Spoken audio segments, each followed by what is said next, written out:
broadcasting from Atlanta, Georgia. In tonight's edition of Tough Talking Thursday, we're going to be welcoming our colleague here, Madam Wadei Powell, who is running for the House of Representatives, Montserrado County District number 7. She is running against the bombastic Solomon George. We have on Tough Talking Thursday, we're going to be looking at Wadei for the House and also the road to 2023. Last week, we talked about the road to 2023 elections. How prepared, how ready are we to go into these elections? So tonight, we're going to be welcoming Wadei Powell back to Tough Talking Thursday. Wadei, welcome to the show. Thank you, Dennis. Thank you for having me. And Wadei, you are coming back now as an aspirant for the House, District number 7. How that feels? It feels good. It feels good, first of all, to be back with you guys. I see some new faces on the show, and good to meet you guys. I'm excited about the journey ahead for the bid for representative for District 7, and I'm looking forward to it. I'm excited about the Thank you. I want to welcome our governance consultant, Mr. Ahmed Salif. Mr. Salif, welcome to the show. Thank you, Dennis. It's always a pleasure. And Wadei, it's a pleasure to be on with you. I'm one of the new faces, I guess. So I'm looking forward to it. We want to welcome also Comrade Ekina Wesley, who is joining us from Philadelphia. Comrade Wesley, welcome to the show. As always, I want to thank you very much indeed. Last and definitely not the least is our friend from Kilipo Kanweken from the Waplo Institute, Mr. Mohammed Sharif. Mr. Sharif, welcome. You are from River G, joining us through Philadelphia. Welcome, sir. Once again for the elaborate intro.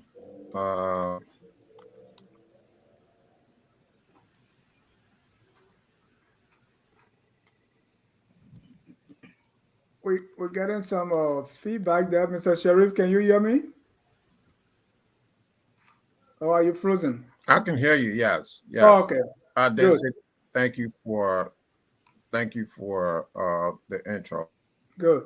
We all heard about Monrovia. I took things for granted until I got a song. It hit close to home. At the beginning of the show, I play a song, to live Bannersville is hard.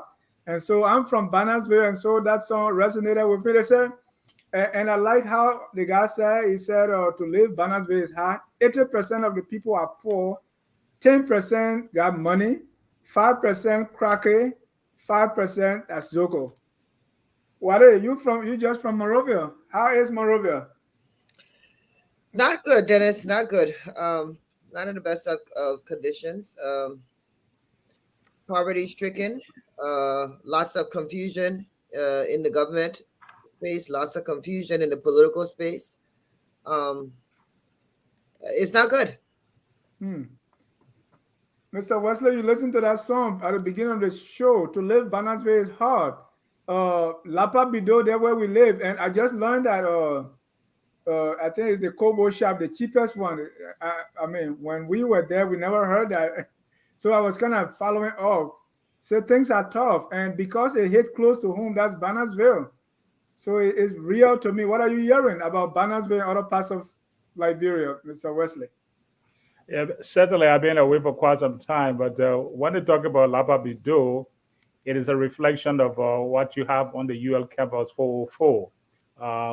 The Kobo shop, which is the most reasonable for all of the young cadres, comrades to go into the 4 and get something to eat and then jump in class. But what the guy is communicating is quite a reflection of reality. Those who sing just like those who write, they mirror society, and then what he's communicating is just a vivid depiction of the reality on the ground. Mr. Salif said to live Bannersville is hard. Is this new? I don't know. Is this new? That's relative, but Bannersville, in terms of access, recently they fixed the roads a little bit. I was there last year. I've been there, not quite recently, but not too long ago. I think, like what Wesley said, that artists mirror and they interpret society, they interpret what's going on around them. This is what he's talking about. He's just talking about the economic condition, the social conditions. That 80% of the residents of Bannersville are poor people, and they're poor people, and that 10% is rich. So even that richness, I guess they're just looking at those who have political power and those who have access to power and money, and the rest of the, so there's some others in the mix. But I think that is just a reflection of all the overall atmosphere in the country, the economic conditions, the hardship on the people. Bannersville can have other problems, flaws and things like that. And I say access has improved in terms of roads, but there are, access to food, access to healthcare. They're all very difficult for our people right now. No job for young people. Yeah, I remember he said in the song, the role or the make Kotaba is he used a term that is really not real. And he said the road not finished, they eat the man. And when he was talking about the 80%, the math teacher in me, I was farming 80% cycle and then ended up subset. But then I could see many intersections, right? So the 80% is also, there's an intersection between the 80% poor people and the 5% cracker people and the 5% Zogo. So it's a very difficult situation. Essentially, it's 90% that he's talking about that America. Yeah. The 10%, I don't know how accurate is that estimation, but if the 5% is Zogo and the other 5%, all of those are in the category of those who are really in a bind. They're in a very tough spot right now. Mr. Sharif, I was, most of the time there's I think it was one of my colleagues posted something about how the people are suffering. So the question came to me that is it what the people are saying, or we that are in America, we are most of the time saying, oh, the people are suffering.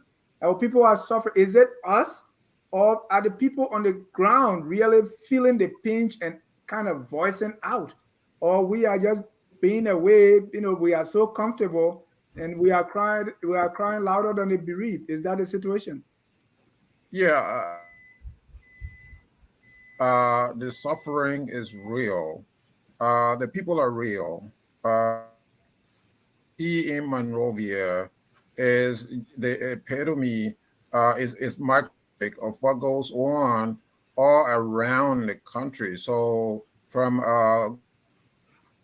to Cape Palmas, from Sanikoli to right to the with Sierra Leone in the west. So that wherever you go. So what you see in Monrovia, the reason why you hear about Monrovia,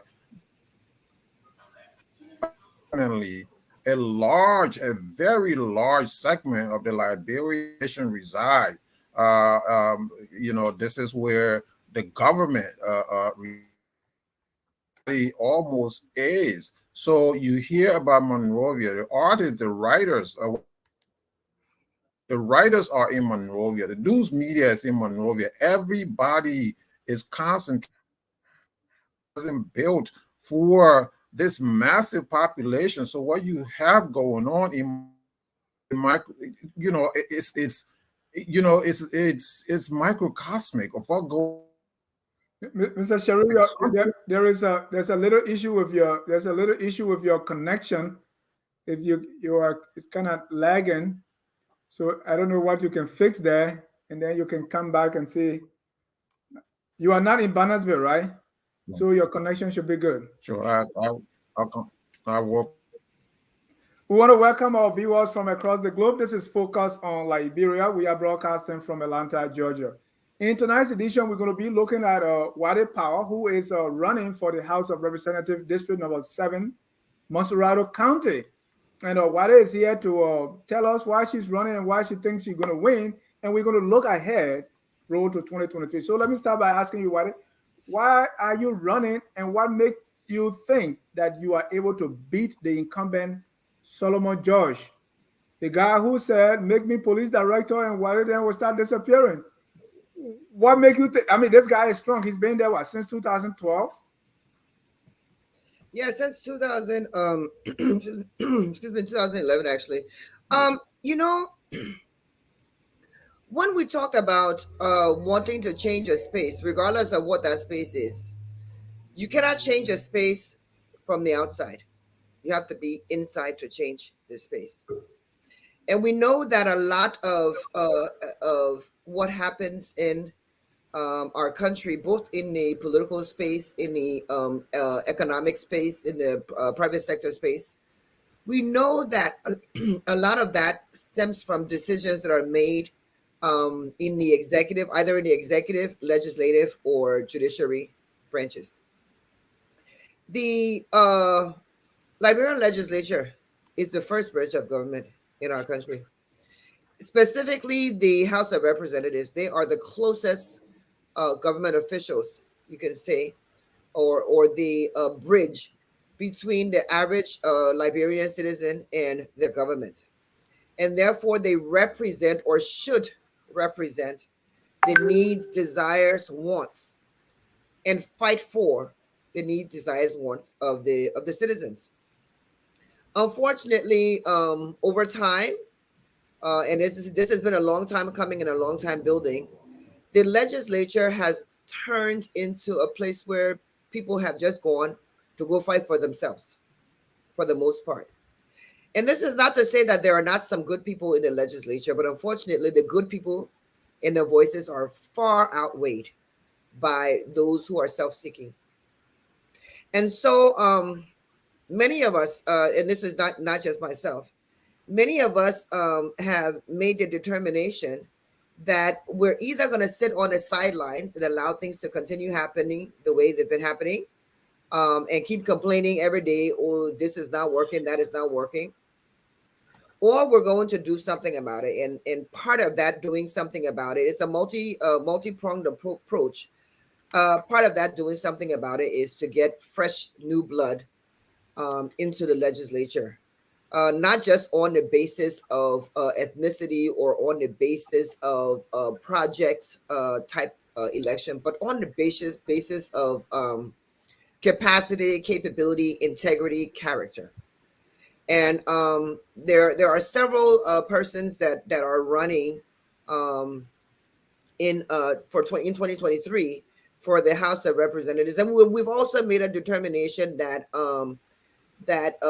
we will do this seeking out people of similar minds, regardless of political party lines, but seeking out people of similar mindset, similar agendas, wanting to go in there, having track records of having been able to accomplish certain things in life, in their careers, to try to band together and try to see if we cannot go in there and start making the legislature work for the people, start making the legislature cooperate with the executive when it's necessary, but also to be able to erect checkpoints for the executive when it's necessary to do so. It is for those reasons, among others, that I made the determination to run for office in 2023. And why Montserrado County District 7? I was born and raised in Montserrado County District 7, so that's my home. But outside of it being personal to me, Montserrado District 7 is the economic hub of Montserrado District 7. This is where you find all of the most of the entrepreneurial efforts, from the small business to the medium business to the large enterprises, is around the District 7, in and around the District 7 area. And this is also where you have so much potential, so much opportunity to be able to leverage what we have there and make it better. And myself being from the private sector, 27, 28 years, having spent in private sector development and organization, I think that is a district that could largely benefit from my experiences over the time. And I think also the consciousness of many of the citizens of that district can also be leveraged to make District 7 almost, I don't know if this is the right word, but a possibility of what can happen in the country. Right. Because we've gotten so quickly, why you think you can defeat the incumbent Solomon George? That you're going against a tough guy. I think that the incumbent has defeated himself. To tell the truth, the incumbent, 11 years record as the representative of District 7, is there for all to see. The incumbent has done nothing for the district. He's done nothing for the people. He's not represented adequately. He's not done the job that he was elected to do. And so my thinking that I can beat the incumbent, I'm actually not even looking at the incumbent, because I think the incumbent himself has taken himself out of the running. There are other people that are running in the district that have far better chances of winning the district than the incumbent. Thank you. And I'll open it so that your fellow panelists can ask if they have any question or make any contribution. But let me ask you, Mr. Sharif, when you heard Wadei was running, what was the first thing that came to your mind? Because most of the time we see people rising. Wadei has been very strong in the Liberty Party, the CPP, and so as anytime we see people that are strong, they're coming up, they're doing something, and the next thing we hear is they're running. So when you heard that Wadei was running, did it come to your mind? Okay, I mean, is everybody going to run for this House of Representatives now or for elected position? Was that something in your thinking, Mr. Sharif? Yeah. So thank you, Dan. So when I heard that, Wadei was, I hope my system is better now than it was before. A little bit. So first, there is a all across the board. So whether you're talking about executive,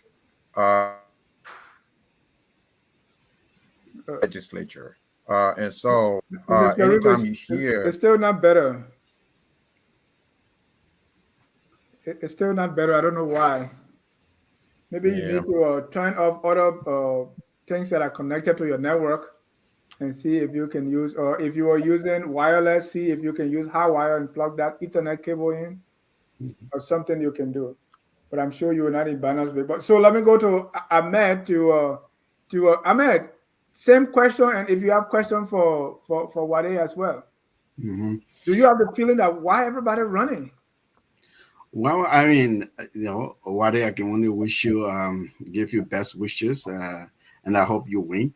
I don't know you. I have not worked together with you to pay attention that you are running for office, or that may any big difference just because I didn't know you previously, but I've heard your name and I read stuff about you as a strong Liberian professional. And so for me, anytime a high quality Liberian individual is running for office, you hope that that person wins and that person brings integrity and good character, some morality to the office. Because I think what we need to change governance in Liberia and to change the country, in effect, we need people. We need people who mean well for the country, who are not just running in a self-seeking way, want the office to be there. Like you said, there are people in the legislature who are really there because they have no other option to maintain a lifestyle. They don't have a career otherwise. They don't know how to create anything, how to make anything. And so they run for office. And you run for office is a lazy place. Essentially, they do nothing and they're very highly compensated. They're one of the most compensated people in any African legislature.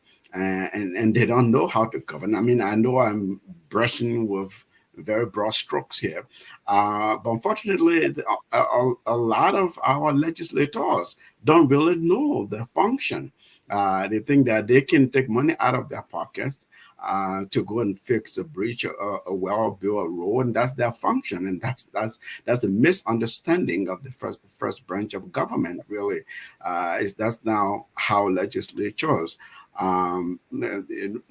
represent their people, or the legislators who are representing their constituents to work. That's not how you go and advocate for your people. You understand the needs of your district, of your county, whoever you're representing, and bring that concern to the central government. Advocate for resources to come, for development initiatives and projects to come to your district.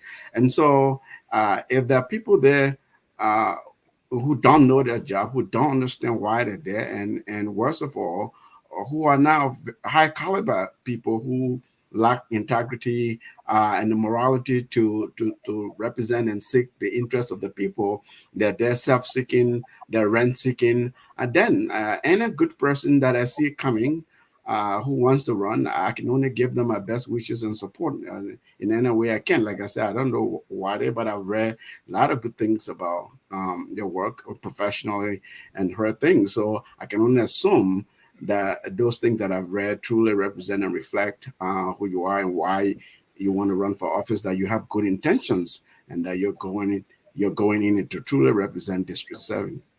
So Ahmed, since you don't know Wadei, is there anything you want to know? Is there anything you want to know? Well, yeah, I mean, because when I hear about people running for office, and I do some political consulting work in terms of people running for office anywhere, whether it's in Liberia, in the U.S., or other places. So we do advise people, and I ask my clients a number of questions. In which dentist you started? Why do you want to run? Is there something that if we saw on the front pages of the Daily Observers that you're comfortable with? So first of all, I'm not the one to ask those questions, but in terms of what it takes to win elections in Liberia, the people expect that you're already rich, or you have resources, and that you're coming to distribute stuff to them, and that you have something to show that you've done. I'm not saying that's how the politics ought to be, but that's the truth of it in Liberia. That's how people understand it. Oh, why you not do? What have you done before? Have you done this? Have you done that? So, I guess, how are you going to navigate that? Do you have funds? Do you have resources? Do you have the wherewithal to take on the politics as we know it in Liberia? Thank you for that question. And I'm going to answer it in a couple of ways. So let me first speak about a little bit about my background, and I think that'll contextualize my response to that question. As I mentioned before, I come from the private sector, 27, 28 years in the private sector. But specifically, my background is in organizational development, and change management is a huge component of that. And where the district may be different from a corporation, at the end of the day, human beings are human beings. And the expectation that you set with people, or that people set with you, and how you go about doing it, will determine the relationship that you have. You're absolutely right when you speak about the fact that our electoral space has become a space where people go in and they do these projects. We refer to them as quick impact election projects, and it's on the basis of those sorts of things that they win elections. But I think the advantage that we have in this upcoming election is that the people have seen through 3 successive elections, specifically in District 7, 2 of them, the last 2 elections, having the same person running for the last and serving in the last 11 years. This will be his 12th year. The people have recognized that I'm making a general statement, that some of the way that they have elected their leaders, specifically in the legislature, has contributed to some of the way that the leaders are representing them. I hear this across the board as I'm speaking to people, reaching out to people and whatnot. On the flip side of that, I am very, very, very opposed to running a campaign in that typical Liberian political way where you come and put up a hand pump here, you give a couple of bags of rice here. I don't believe in that. I don't ascribe to that. And my methods and communication throughout the district, since I made a determination to run and haven't been engaging people in the district, has been very clear and upfront about that. Of course, it's in the initial stages is it's a different way of doing things, and so you meet with some people say, well, that's not how things are done. Well, again, human beings we're psychological people. What you teach us is what we absorb. The relationship that you build is the relationship that we have.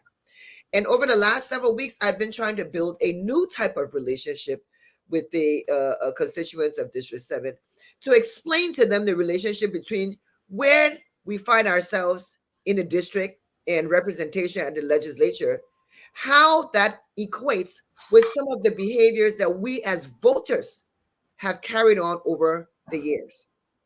And that when we're pointing the fingers to the lack of performance on the part of the legislator, we must also point the fingers to our role in how we have arrived here. And we have arrived here because we have sold our votes and thus our representation for peanuts, for pittance. And so we must start changing that, reversing that trend, and start looking and asking and demanding that people who are going to represent us have the capacity to do so, and that they have a track record of actual performance. Because you cannot turn a grapefruit into orange. If you have someone has never worked in a professional arena, has never worked in an environment of change, which in the legislature is about change, has never worked in any environment of where things in the legislature are required, how do you expect that person? How can you soundly expect that person to be able to go into the legislature and represent you? So we have to start looking at how we have been choosing our leaders, and that is part of what has resulted in what we are getting from our leaders. In the beginning, it was a bit difficult, but that message is resonating right now, and it is catching on. People have started to understand that they have a role to play in the type of leadership that they want to see. And hopefully, over the period of the next several months leading up to election, we will continue to make that message clear and to continue to drive home the need for capacity at the legislature, as opposed to the other methods that people have been electing on. Thank you. Comrade Wesley, if you have a question or comment or respond to what I've asked earlier. Indeed. Let me say, first of all, we have started talking about doing something I intended originally. I will indulge all of you to join me as you observe a moment of silence for a fallen media icon who for a little over 4 decades dedicated his life to the pursuit of nothing but the obtainable version of the truth. We lost a media tree in person of Philly Nimene yesterday. Yeah. It is a nation that is weeping, recognizing that one who passionately brought value, passion, and talent to journalism is no more. That said, where they started off by telling us that people who desire change are indeed inherently. Comrade Wesley, one second, you said it. I mean, we want to also thank you very much for mentioning our fallen brother, Philly, and we said known popularly as PNW. That's how he signs the name when he wrote a story. So we, on behalf of all of us here at Focus on Liberia, we say Rest in peace, brother, and our condolences to the family. We're going to have time.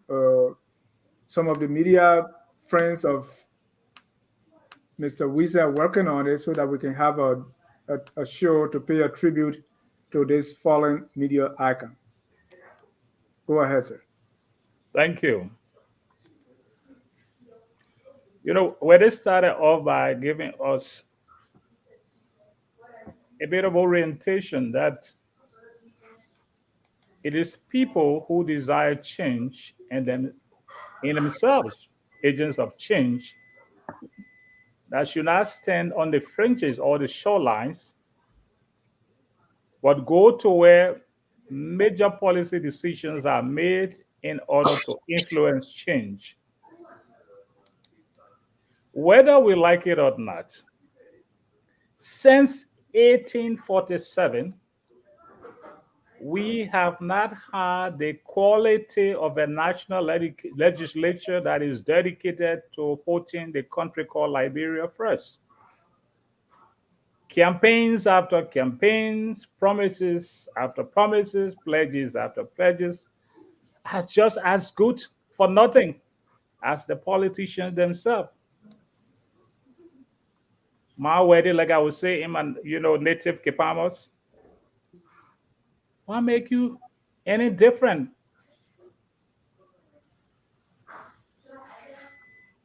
Is that the question? What makes me different? That is correct. Okay.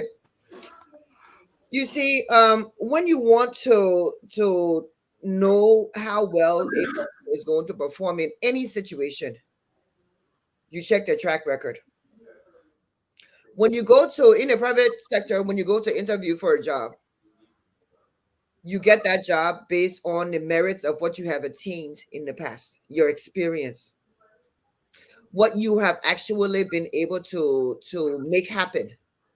And when people rise through their careers to executive levels, especially in multinational corporations, those are upward movements don't come easily. So that in and of itself should speak for itself. So let me give you a little bit about my professional background.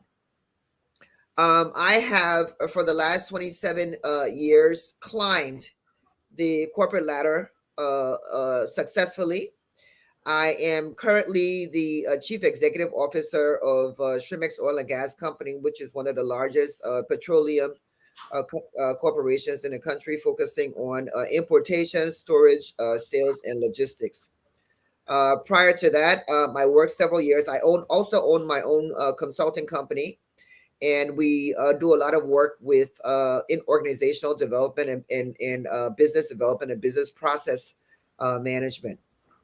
So my company did a lot of work with the United States USAID on with projects in Liberia. So I was for several years a USAID consultant working with the National Elections Commission, the Ministry of Posts and Telecom, Liptelco, and so forth, trying to put in different mechanisms for systems and organizational strengthening.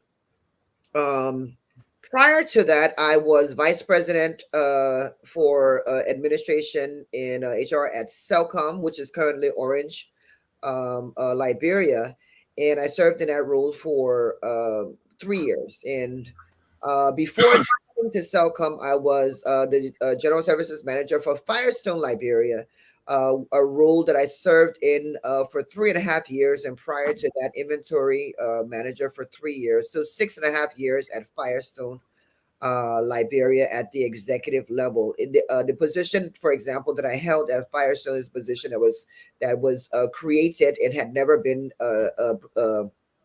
filled by a local prior to my filling that position. Before coming to Firestone, I did a 6-month stint with the Central Bank of Liberia right when I returned home. And because I returned home wanting to bring my experiences to bear in the government. But when I did that, I recognized very, very quickly that government was not ready for the sorts of changes and motions that I wanted to see. And so very young, had a very young daughter at the time, could not afford to remain in a situation where I felt that I wasn't making any money, but I also wasn't making any impact because the environment was not ready for the type of impact. And so I went back to the private sector after 6 months, and 17 years of doing that in Liberia. Prior to moving to Liberia, I worked with Fortune 500 companies in the US at the very highest level, business process managers for a corporation called Mellon Financial, one of the largest finance and banking organizations in the US, several security industry associations. I'm pretty sure you guys have heard of the American National Standards Institute. And so I have a very rich professional career. And throughout that career, what has remained a trend, regardless of the industry or the job that I was in, the trend has been change, development, taking an institution from one place and taking it to its desired state. So this is the experience that I bring to bear. I want to see this happen in our national government. We have to start looking at performance of excellence in our government space. Otherwise, our country doesn't move forward. If we keep looking at government as the place where anybody or only people who don't have any other option go to look for job. We need to bring professionalism to the government space. We need to bring ethics to the government space, character, capability, capacity, all of those things. And those are that's the reason why I want to enter this space. And those are the types of characteristics and traits that I bring to this space and hope to be able to work with other people. Like I said, not everybody there is rotten, but some people just don't have, a voice. And so they cower in the corner. So to be able to work with the people who want to see things better and to erect checkpoints for those people who are only there to see about themselves. Thank you. I'm going to Mr. Janice, Yes, sir. Janice, just before you leave me, let me just put my last question through so that you don't have to come back to me. Sure. Where our national legislature has been doing the whole issue of women participation at the increased level. And so far, 30% of women representation has been legislature. Is that what women need or want?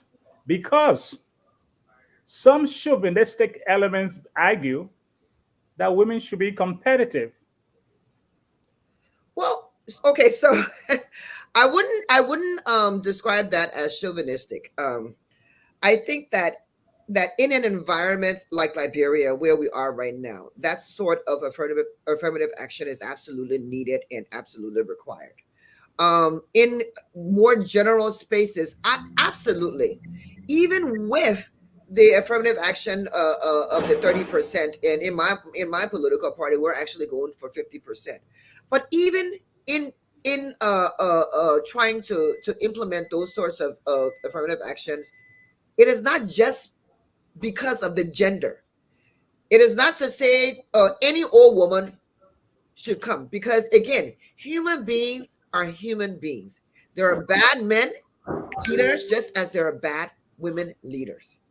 So what we're trying to do, and we push for this legislation to happen, but what we were trying to accomplish with this legislation is for people who are not innately open to making sure that the opportunity was there, to have to be almost forced to make sure. I'll give you a real life example of how things normally work.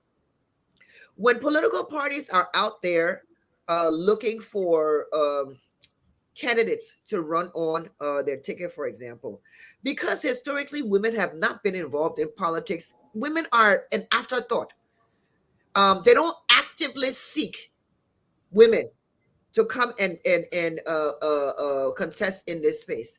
When women come to this space, 9 times out of 10, there are financial barriers that they come with.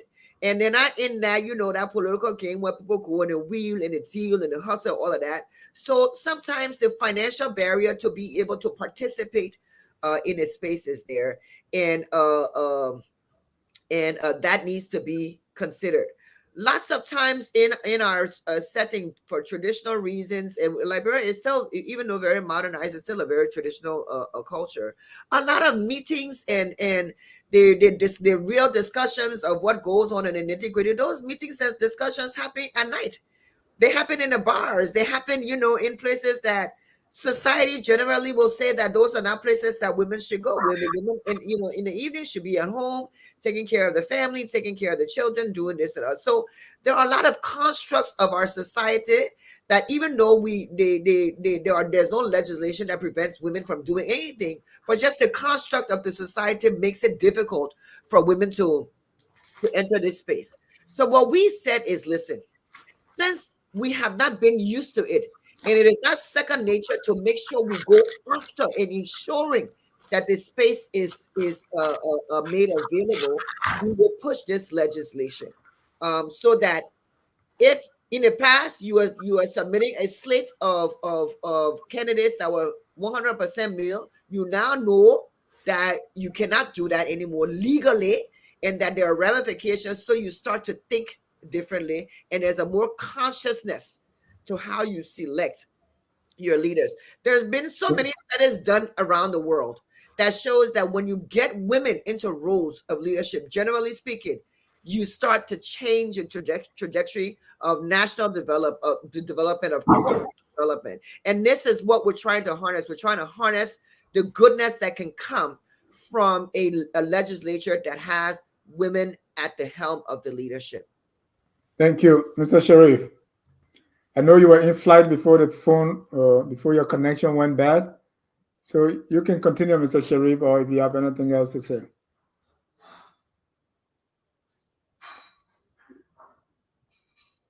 You are muted. You're muted, Mohammed. Yeah, yeah. Good. I might have to do if my connection is good. I've done some things, You but may want to just turn your video off and use audio. Turn the video off and let's see how the audio alone will be.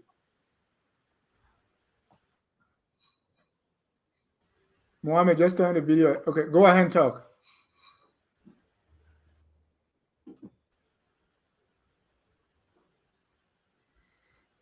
Mohammed, go ahead, speak up.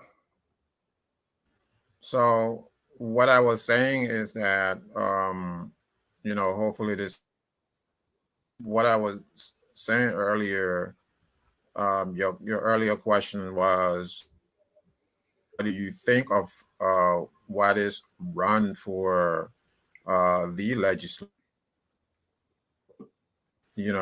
I mentioned that there have been a deficit of leadership.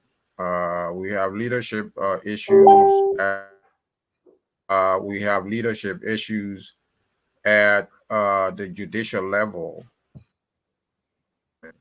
The three branches of government, to be honest with you. We have, and so anytime you see a candidate who is, as competent, I believe, as and this is the reason why, even, when schoolmate, I don't know, your schoolmate or classmate, the former minister to run for office, some said it was, and I still say that it is a good idea that what Okay, it so is, it's the connection is still bad. I think I'm just going to have to listen. All right. All right. Okay. All right. Thank you. I mean, that's sad, but we keep going. Wadei, let me ask you one more question, and then we're going to go into the broader question towards election 2023. Hopefully, and I want to assume that you're going to be running on a CPP ticket. We all know the story of the CPP. It started very strong, and then it disintegrated, and now we have a new CPP with two political parties. Some even think that is one and half political party, and they have gone to the new or the amended CPP framework document, which many describe as closing the door to other potential parties coming in because everything has been divided up. It's been written in black and white that these are the people that are going to do these jobs. This is the standard bearer, and everything has been laid out even before welcoming other people in. To many, that's problematic. What do you say? Dennis, once bitten, twice shy. And where we are now, as close as we are to elections, we really don't have time to be fooling around with conversations about who is going to be the standard bearer of the CPP. That is not a question.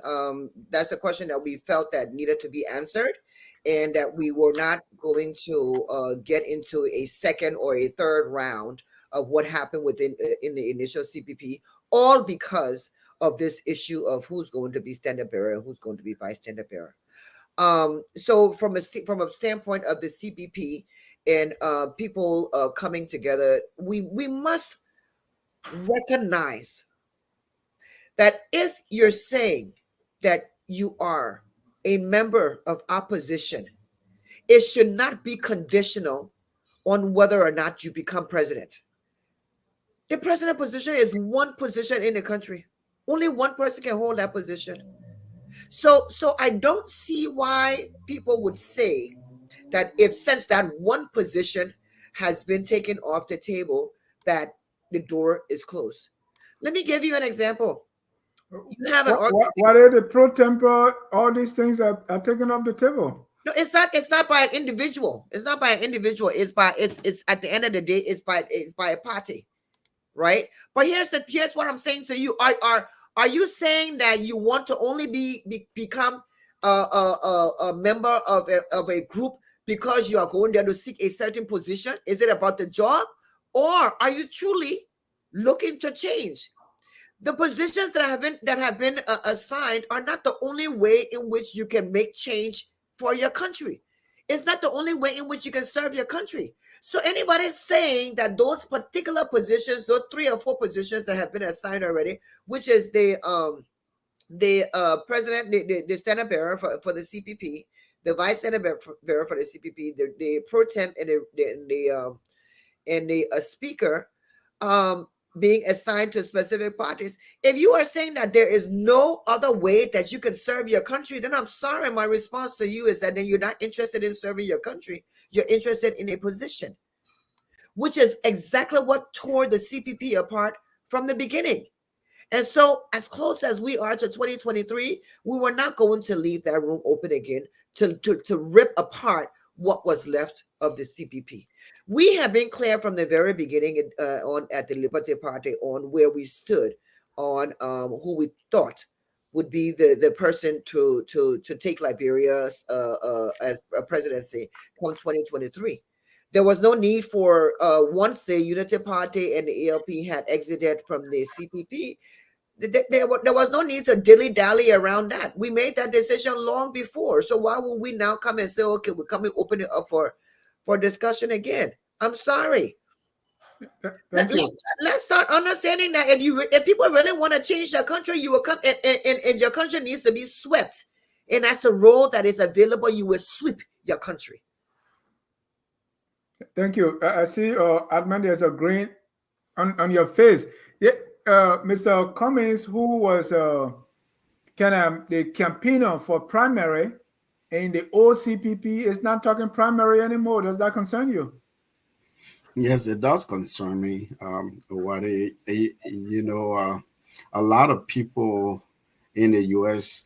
that I talk to here who support Mr. Cummings, they support him or supported him because of his democratic tendency, his desire to democratize the political space and the processes.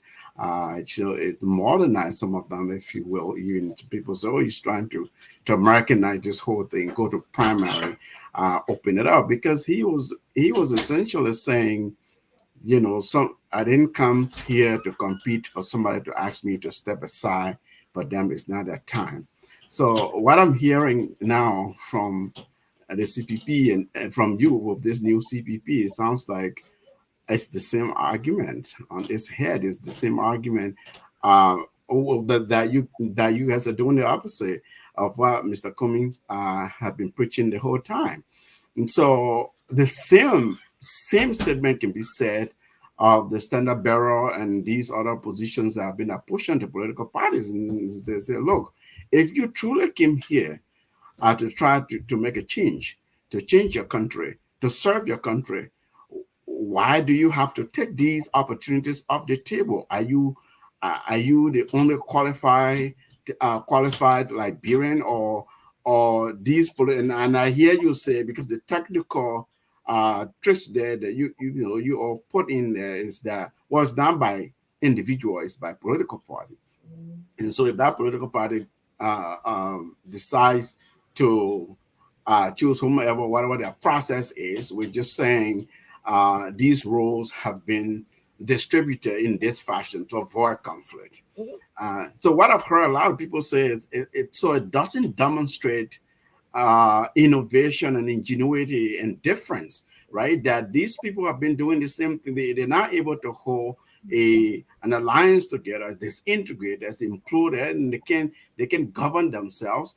Well, this Cummings guy, he came from corporate America, He's a guy who has run big companies, big organization and the system. And so he's a different person. He's thinking differently. That's their argument. How is it that he's not able to, at least from my vantage point, and with the results we're hearing you all, it doesn't seem like a lot of sort of integrated thinking and conflict resolution have gone into this. It's just like, look, this is too complicated. If we leave it the way it was, it's going to go back in there, and we don't want that to happen. And therefore, let's just divide this thing this way so that we hold it together, hanging into 2023. That's what I'm hearing. People are really disappointed in the direction in which, and of course, there are a lot of influencers. They're saying, "Oh, Mr. Musability, this other person, and that Mr. Cummings," knowing that the Liberty Party. Now, there may be one legal standard that says, well, listen, you have the legal document, the National Elections Commission recognizes this, or this is what the law says about this. By the end of the day, the Liberty Party, this is a political organization. You really want to be able to bring people together in a way to have some kind of resolution of that differences, to come as the united force, to join any other party or any other force. But that didn't happen. And here's Mr. Cummings. So people are saying this guy's even polarizing your political environment, the way you are acting doesn't give comfort to a lot of us who are observing from the distance. So can I respond to that? Yeah, go ahead. It's just my observation and what I'm hearing people say in reaction to and to an extent, and you've packed a lot of into what you just said. So I'm gonna try to unpack a little bit. Some of what you said I agree with, and some of what you said I disagree with. So let's just understand that let's just appreciate that when we're looking at what the CPP has not evolved into, we must look into it within the context of some of the legal actions that have taken place since the CPP came into being, right? You must appreciate that there were 4 parties in the CPP, and by virtue of the fact that 2 parties left, the CPP was only left with 2 other parties. And at that result, at that stance, is about those 2 parties making a decision and saying, listen, who do we want to be the Senate bearer? That is a primary in and of itself. So the 2 people got together and say, okay, who do we want to be primary? We, Liberty Party, we said we don't have a candidate. So by virtue of that, even though it wasn't a process called primary, it is the same concept. We, Liberty Party, and ANC agreed and voted to make Alexander Cummings the standard bearer. There were only two parties. Right. Why do you could have brought in more parties before doing that? No. It's not about bringing more parties in. You have a change. First of all, let's understand this. You had a framework document that needed to be amended as a result of certain legal actions and decisions from the Supreme Court. So it was not about amending the framework document, coming back to sit down to go look for other people who have not even told you that they want to join you before you come back and make decisions. We are 14 months away from elections.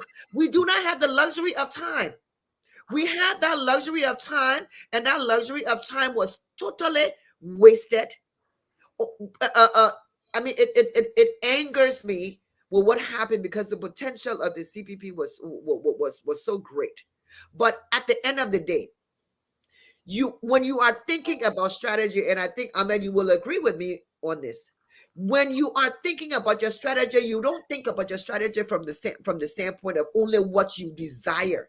You think about your strategy from what is possible to be able to be achieved within the space of time that you're working with. And it was practically and strategically impractical for us to come and start saying, come join us and this and that. And we don't even know if parties are interested.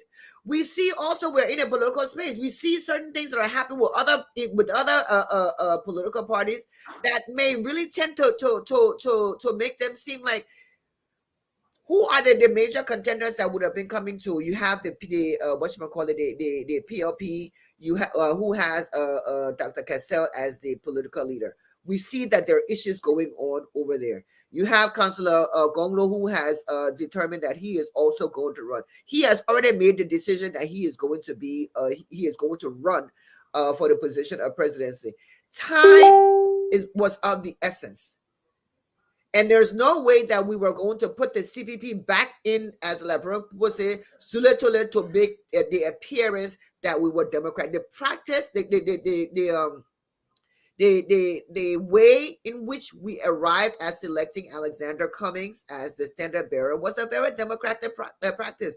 There were two people voted, and that's how you became that.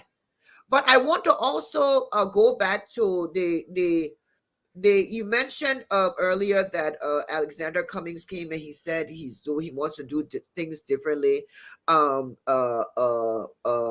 so the way the CPP was redone disappointed some people. I didn't quite understand what you meant, that correlation that you were trying to make between Alex saying he wanted to do things differently and CPP. Well, it seems it's been co-opted by the political culture within which he's operating. And you know, fair enough, some of us have said, listen, Mr. Cummings, you have to understand the politics. And the politics, when they say politics is local, or you know, all politics is local, that's what it means. You have to understand the people, the players, the actors, and the culture, and how do you operate and strategize within what you have. Precisely. I get that. I get that. That's what we've been asking of him.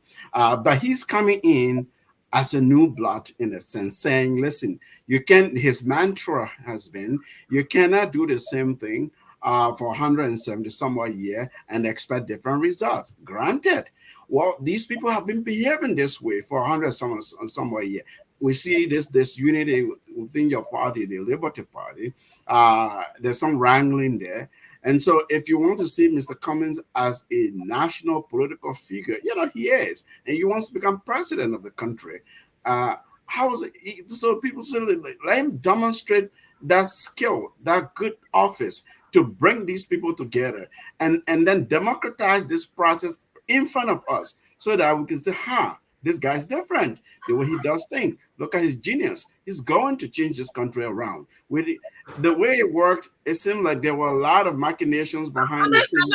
I think Mr. Cummings has shown his desire to democratize the process over the years. We saw that when the four parties were in the CPP, and it was always about holding out to follow the process that was outlined in the framework document. Once that process had been challenged and taken to the Supreme Court, and the Supreme Court had made a decision that the process as was outlined was unconstitutional, you had to retool. You had to retool. But once again, again, you got to win before you can govern. And you cannot try to change 100% the political space that you are operating in before you go win election. That's never going to happen. Right. So given the context that we have, given the experience that we had for the last 2.5 years with the CPP, there were lessons learned that we were quick to learn, and we made the best decisions within the context of what is actually occurring in the Liberian political space and not what is desired for the future. Thank you. Let me go to Mr. Wesley. Maybe you have something to say about the CPP, and Mr. Cummings, the Liberty Party too. That is obviously there are issues there, which for one we can be technical about it and say, well, the Election Commission recognizes the Musability wing, I want to call it. That's being technical, but there are issues in the Liberty Party. Yeah, so can I just, he mentioned that, can I just give a little tidbit on that? I think it's very important when people say that there are issues, we must understand what the issues are, right? Now, if you have a situation where the issues are based on substantive matters, then you can say, okay, Mr. Cummings or other actors in the space can get involved in trying to resolve this because these are substantive matters. These are matters that threaten our democracy. These are matters that threaten the CP. When you have the issue simply being somebody wants to be vice president, how do you even begin to address that issue? Whether you are trying to trivialize the issue, that was not the issue. That is the issue. That is what it boils down to. Dennis, it's my part. I can tell you what the issue is. Yeah, but I mean, we all read about the issue. I mean, you tell me what you think the issue is. No. This is what it started with when those party leaders, like Young Blade, when they were expelled. Okay, there has been a rift. There has been a divide in the in the Liberty Party. With one group supported,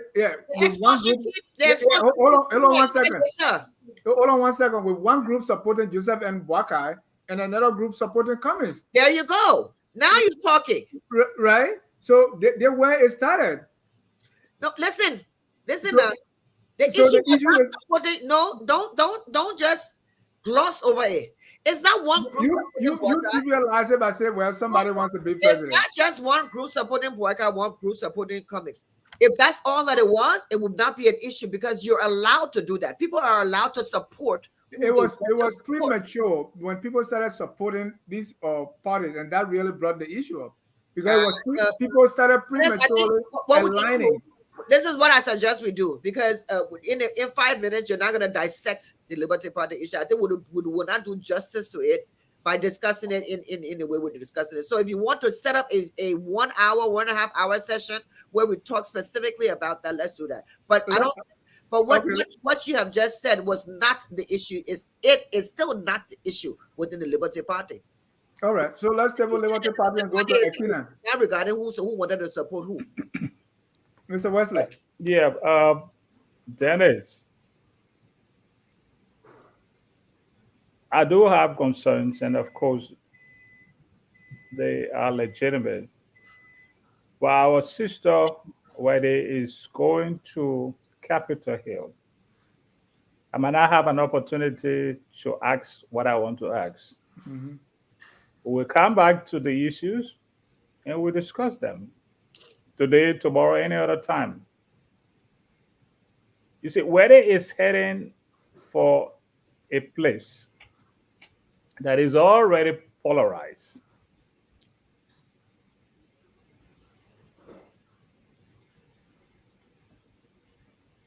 Do you believe that the legislature, in its current polarized contents, constitutes a place where people with integrity,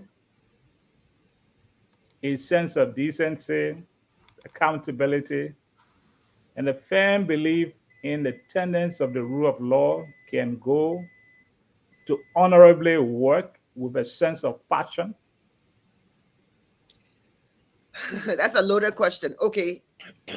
Generally, no. So let me give you a little bit of background on how we are trying to achieve this. I think I mentioned earlier that this is not just about me, Wadei Powell, going into the legislature, because as a lone ranger, no one person can make any change. This is why we have made decisions such as our decision to put partisan line behind us and support candidates who may be going running for office, who may be from other parties, or candidates who may be running as independents. This is why we have said if we look at a candidate and see that this is a candidate that has character, integrity, a track record, regardless of whether or not they're from the Liberty Party or from the CPP, we will extend support and endorsement to those types of candidates. This is why we are actively engaged in recruiting, if you will, people to run for office that we know have the track record and that we know have the stamina to be able to go into that legislature and withstand, because and withstand is a good word, because you have people that go in there one way and by the time they get in there, I don't know what happens, they start drinking the Kool-Aid and things just change. So try to recruit people who we know have been tested and tried under other conditions, who can withstand the situation in the legislature. We also know that with this 2023 that's coming up, half of the folks in there are up for a re-election, right? This is a perfect opportunity for us to be able to unmask through critical mass efforts, put people in there and remove people from there that have been a sore to the system. If you get a good number of people going into the legislature, new fresh blood, liaising with current people who are in the legislature, like I said, not everybody there is bad, but some people are just not strong and are not fighters and not and their voices are not loud enough. If we can go in there and partner with some people who know that things are not going the way it needs to go and it needs to change, I believe that we can change the legislature. But it can't be, it's not about any one individual going to the legislature to make a change. That's not possible. So the method that we're using is to go in there with a concerted effort and an organized agenda to make the change. Like I said, we're supporting, and even in my campaign, for example, in the district, my campaign is, I'm running on the CPP ticket. Yes, my campaign is a campaign that's open to every political party. And I have members of every political party on my campaign team. Every political party. Including the CDC. Yes, including the CDC. While we are talking this, we have some Dennis. One second, Mr. Wesley. There's some breaking news here. Ambassador George Patton has been recalled as President Weah names Mr. Jeff Gongoa Dowana as the new ambassador to the United States. That's breaking news. Oh, wow. Also, we are reading that SN Brussels may cancel flights over malfunctioning navigation system at the RIA. We hear that they've already canceled. I read one court, purported statement in court from SN Brussels. They explained that they have to cancel because they have to operate with higher standards for safety, and the airport is just not in. That was what I read under one social media feed. Yeah. I don't know how authentic. Maybe because the Genius RIA director was rejected, maybe. That's a joke. Mr. Wesley, continue quickly because I have one more question. Then we go into the broader election 2023 question. Because, yeah, go ahead. Yeah, I listened to Wadei vividly and talking about the CPP that comprises one half, politically speaking, because there is another CPP that is across the road with a half of the Liberty Party. When we had a united CPP, they made public a signed framework document, if you may.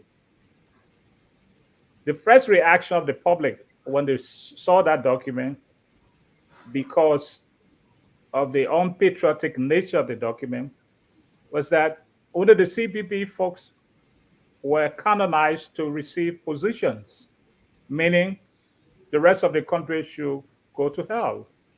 Of course, I'm not sure that's what they meant, but given that the document was in black and white, they was indicating to Liberians that once you did not come from out of the four political parties that were part of the original CPP, you were on your own. The CPP was born out of the consideration that the current regime has failed. It is inept, clueless, irresponsible, and that it's become a bundle of frustration for the good people of Liberia, who most of the courage to go in the sun, the rain, the dew, to be able to put them into office. Given our human complexity, the jostle for jobs, the quest for primaries, the issue of entitlement, and folks sticking to their guns regarding what they thought they wanted the original CPP to look like. The CPP crumbled just before our naked eyes. What had become hope for the good people of Liberia actually turned out to be a modicum of hopelessness. Then, with the breakup, we have the ANC on the one hand and half of the Liberty Party on the other hand. And of course, we might not agree, but that's the reality. And we are being told that this new CPP has finally colonized another arrangement regarding the office of the president, the vice president, pro tem, and specific positions, where it is reminding us that if you had issues with a snake previously, if you see the laser, you will jump and fall, you know. But then why were we clamoring that if we continue to do the same thing over and over in the game, we might not get a different or innovative result? Why do we have to come to this point? Is the new CPP undemocratic?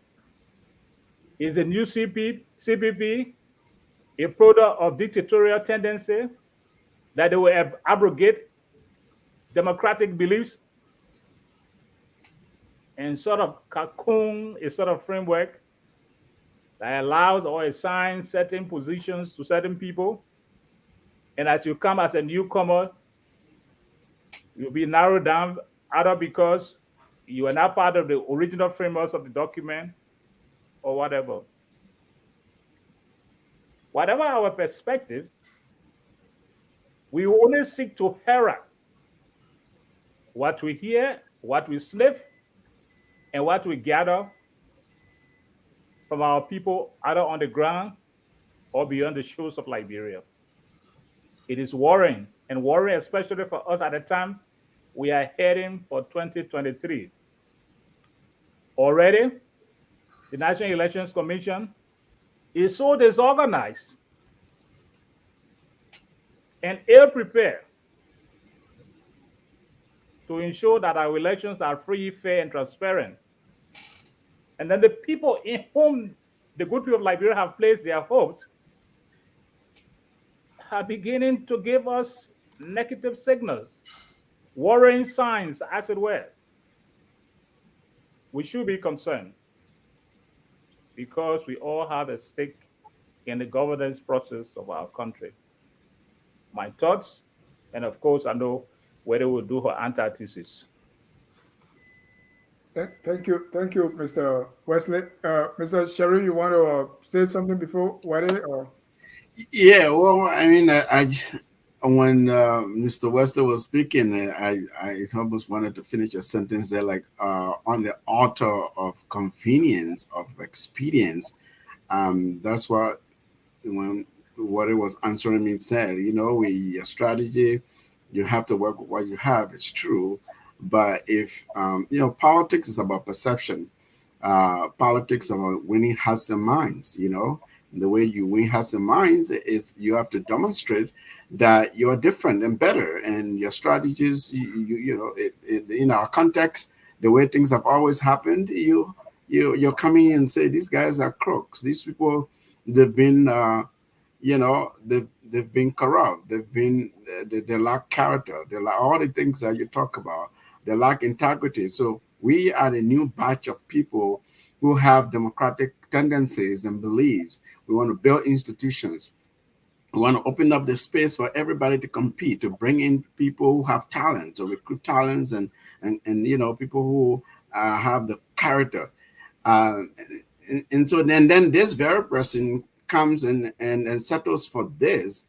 It just leaves a lot to desire. That's one. And secondly, I wanted to ask you what is so who are these people, the new ensemble, if you will, like the new batch of potential high quality, good character, integrity, people of integrity you want to recruit to run for office to seize this opportunity in 2023 because people are up for election to sweep the legislature and change that institution. Who are these people? Can you name some of them for us? Can you give us hope that this is actually possible? Or it's just some political rhetoric there. And then the final point is the Kool-Aid you talk about. The Kool-Aid seems to be so infectious. I mean, people go in there, they say they bring in light and they bring in this, and the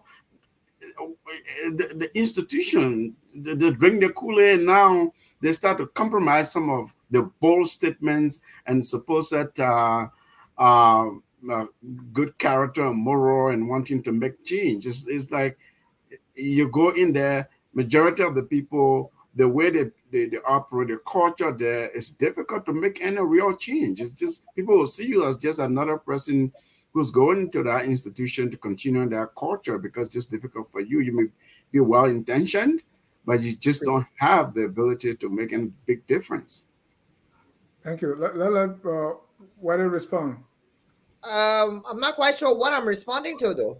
Okay, What's the question? if you have nothing to I respond heard to, I heard a lot of statements made. I didn't hear any question. Yeah, it's just no, some no. editorial, If some you can comments. respond to the statement, or if you can I say think detail. as far as the statements that Mr. Wesley made, it mirrored the statements that Mr. Shirley made, and I've already responded Right. to That's that. what I I don't thought. think that is necessary for me to go into another explanation regarding that. Thank you. Then let me ask you a question. Mhm.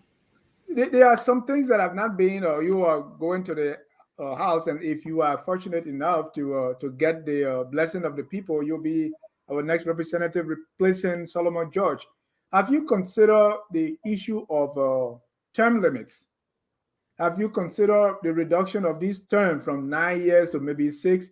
And also, we don't have a way of recalling our lawmakers if we so desire. Is that something that you're thinking about to introduce when you get there? Absolutely. So yes, I have, and not just as a result of me running for election this summer. I have already always supported reduced term limits.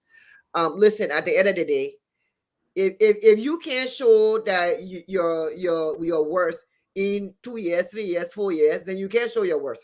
There's no reason for term limits to be for the legislature to be 6 years and 9 years. So I am in full support of term limits. I believe that If you run 2 terms, don't run again, right? exactly.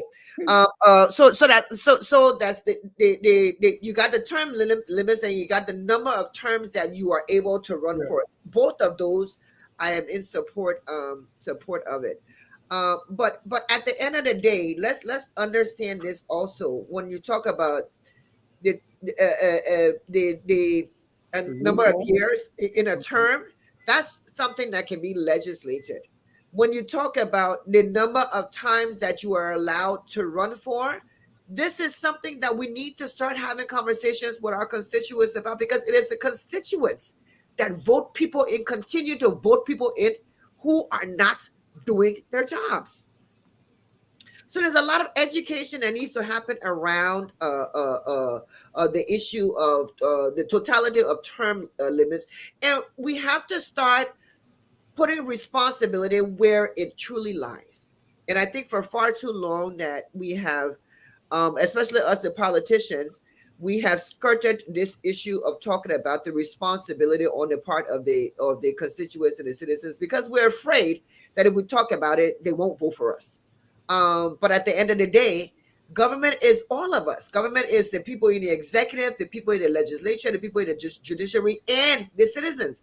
And as a matter of fact, according to our constitution, we are the primary employers of all of these people. But we have flipped it around for these few people that are in government positions to be ruling the entire country and determining what it says. Now, we have in our constitution allows for impeachment of people that are not doing a job. But for the very reason why people extended the terms and want to give themselves a 6-year and 9-year terms is the very reason why they will not put in place the rules regarding impeachment. You have now in the legislature where only the legislature can impeach a member of the legislature. How does that even make sense? When the power constitutionally, the power belongs to the people. We need to write the impeachment rules that specifically say that the people, just how they voted for you to get there, they can come and with a certain amount of votes from your district or your county, they can have you removed from office. You see, in the private sector, right? There are things that keep people feet to the fire. Number one, your salary, your remuneration package. But also number two, you know that if you do your job, somebody right on your heels, ready to contact that to offer you. So you push yourself to do what you're supposed to do. But unfortunately, the legislatures, from the day that they get elected, there is absolutely nothing that can be done to them again until re-election, which is why you see every election the year before is when you will see lawmakers that you haven't heard for 5 years, they will start talking. All of a sudden, they will rise from the ashes. You even forget that they were lawmakers in the House. But you will start hearing their name again because they come on a campaign to campaign for another election. So term limits in totality, I support both on the number of years for the position and the number of terms that one can serve in the position. But I also support, I also will support and actually champion and spearhead the rules, setting up rules for impeachment of lawmakers, of legislators. Thank you. My other question here is, and I want all of us to discuss it. We are looking at the road towards 2023. The Election Commission, the National Election Commission, just released their timetable, and we were on the show last week. We saw that as unrealistic. There should be census before elections. I think the new census date is October, December. I mean, November 7. November 7, right? Something that again looks so impractical. For a 2-week period for the entire country. 2 weeks, you're going to go to a Sino Grand Cru, Bapulu, and all that, right? We also see that this whole idea of biometric, to use that, there's no balloting done yet. We also saw, the elections law, they were kind of temporary with it, I think, or the House voted, was it today or yesterday, on making some changes. Yes, NEC has the power to appoint, but we can rotate the magistrate and all these kind of things. So when you look at the NEC and what is obtaining, it doesn't really paint a good picture. Why is Wadei going into election with these kind of things? I mean, where is your hope that things going to be fair, transparent, actually going to happen? Or are you waiting to go in and then afterward crowd say, "Hey, they cheat me"? Listen, Dennis, a couple of things. Personally, I never go into a situation that I'm not fully cognizant of things that are happening around me, right? The whole elections timetable, like you said, was recently released. I think maybe about 2 weeks ago, and the entire timetable, along with the census process, along with the issue of removing the magistrates, along with the issue of trying to remove some of the commissioners at the National Elections Commissions, all of those things smell fraud being cooked up. So we're absolutely keen on there being a possibility that there will be fraud, massive fraud, in the upcoming elections if keen attention is not taken. However, having said that, as a patriotic Liberian, a system such as what we have, am I to say because the system is the way it is that I'm not going to try to get in there and be one of the people, one of the many people that could possibly be trying to go in there and to make a difference? I've said that for the last 15 years, 16 years that I've been in Liberia. It's only in the last 3 years that I have really bothered myself with last of 3.5 years that I really bothered myself with politics. For the most part, I've said the people there, the system too ratty. I ain't want to go there. I've given every excuse in the book as to why not to get involved. And for the longest period of time, I had very practical reasons for not getting involved. Also, I had children that I needed to think about. I needed to make sure that my family was secure. I needed to make sure that the kids were well taken care of. My daughters are adults now. I'm an empty nester, and I have a lot of time on my hand. And I have, from a personal professional career, I have accomplished everything that I set out to accomplish for myself. It is now time for me to try to give back to my country. And trust me, there will be no crying from me at the end of the day regarding oh they cheated me, because these are issues that will be addressed before going into election. I will not go into any election that I believe, after I've done my assessment, that I believe is going to have a high chance of being rigged. And I don't think anybody should. Anybody serious should. Thank you. Mr. Salif, you follow these election matters a lot. And will you advise anyone under the condition? I don't see the outcry. I mean, maybe I'm not listening, I'm not being keen enough. I'm not hearing the noise from opposition political parties about these things. It's just like the pension law, right, which was passed since 2003, revised 2010. And when they did a little tweak, there was too much noise, as if we're hearing about it just today. I see the same thing with the problems with the National Elections Commission. Will you advise anyone to go into election under those circumstances? Or what will you advise our opposition, other people should be doing about these things? Well, there's a lot of things happening. What we don't see is that the diplomatic community, the development community, the international partners, as they say in Liberia, every sentence is our partners. Yeah, I don't like that word. Partners. So they're there. They're very concerned about electoral security. And when they talk about electoral security, they're talking about how, what are the prospects that these elections will be transparent, free, fair, and that the political space, is adequately consistent with electoral law. So there are those who are working behind the scenes with the government. They empower, they give money where they need to. The questions, they try to see what's happening with the system, what's the legislature doing.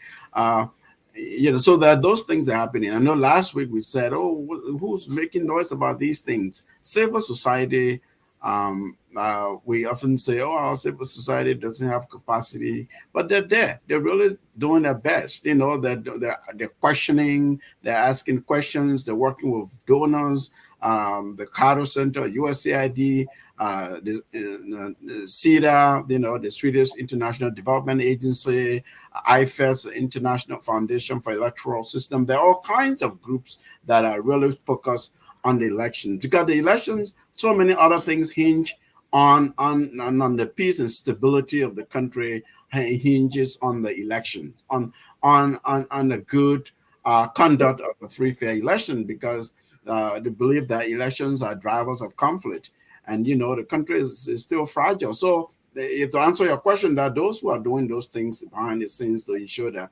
there's something in place. In terms of opposition politicians who should be paying attention and questioning these things, you know, I've said many times we engage in very personality-driven politics. Our political parties are not really engaging in institutionalism. There may be institutions, but people don't, and by that I mean many things. So, for example, some of what your questions you're asking, you know, there should be people who are doing research, who are paying attention to these things. They have their legal teams, they have their researchers, they have people who are experts and specialize in different things, and are writing briefs in, and they're briefing these political people so that they're active and engaged, they're proactive, they know what's happening. They're looking at the legal framework. I've said many times, elections happen, the number of variables that must be present. You have an electoral management body. We have the NEC, right? A good legal framework that's transparent, that allows for all kinds of things, right? A free press, access to the media, and electoral finance within the legal framework. So we have some of these things on the books, but in practice, you see symptoms that people are trying to sort of play around, and so that the system works to their advantage. And if you're in an opposition, you don't question that, and something happens in the end, of course, then it's your right. Then you have no right to say, "Oh, they've cheated me." Because the biometrics, there should be no biometrics process if it hasn't been tested, it hasn't been piloted, we haven't tried it on a smaller scale, and you know, and seeing all the flaws and how do we fix that. What would be the plan B for such a system? All of those things need to have been tested way ahead of time before even closer to the electoral cycle. I'd like to make a comment regarding. I think. Before you come in, Wadei, let me announce that if you want to join the conversation, the number is on the screen: 605-313-6004. The code is 791-403#. So whether go quickly, and then Mr. Wesley, and we take some calls. I just wanted to give some information. It may seem as though opposition is not saying anything about this, but we are. Communication has been sent to the National Elections Commission outlining these very things that you are talking about. Providing historical information on the attempts at biometrics in the past, and some of the issues surrounding the practicability of doing biometrics, even if it's just on the registration component of it. We have questioned the fact that there has been no piloting. We have questioned there are many things that we have questioned and have actually engaged the National Elections Commission on. But a lot of these things, once again, these things are happening in the background, using the channels that should be used through the IPCC and whatnot. It's happening. It's not opposition is just not sitting now waiting for this. Even on the issue of the magistrates, opposition has gave its position to the government on the issue of CBP, specifically on the issue of the census, for example. We have made our position clear on that.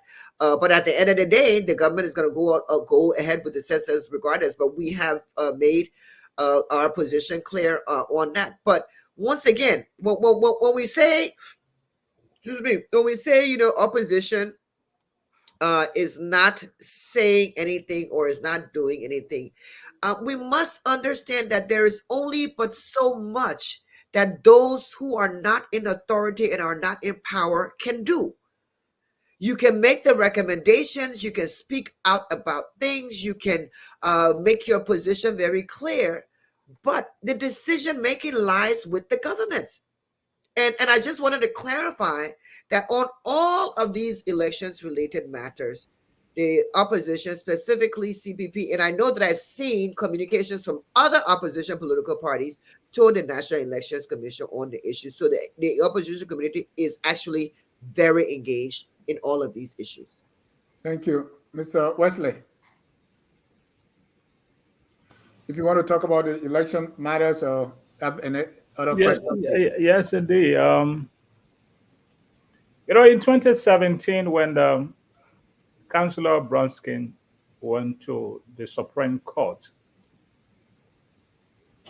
he went over a laundry list of serious fundamental issues regarding our electoral process.